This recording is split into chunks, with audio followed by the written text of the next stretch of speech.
Welcome to Chillin' 101. We hope this video helps. You're starting immediately.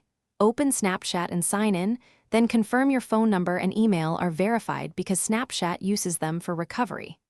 Once done, make sure your device has a secure passcode or biometrics enabled. This prevents someone from bypassing app locks. Now tap your profile, then the gear icon for settings, and scroll to security. You'll use two-factor authentication next. This adds a second layer beyond your password, so a stolen password alone won't open the account. In security, tap two-factor authentication and pick a method: SMS for simplicity or Authenticator app for stronger security. If you choose SMS, enter the code Snapchat sends. If you choose an authenticator, scan the QR or copy the secret into the app and enter the generated 6-digit code. Once verified, Snapchat will show backup codes or let you enable text fallback.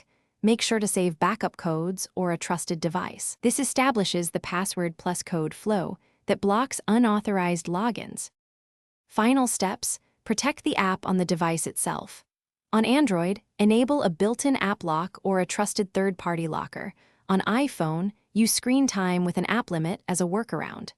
Save Snapchat backup codes or link a trusted phone number in case you lose access. Then test by logging in on another device and confirming you're prompted for the second factor.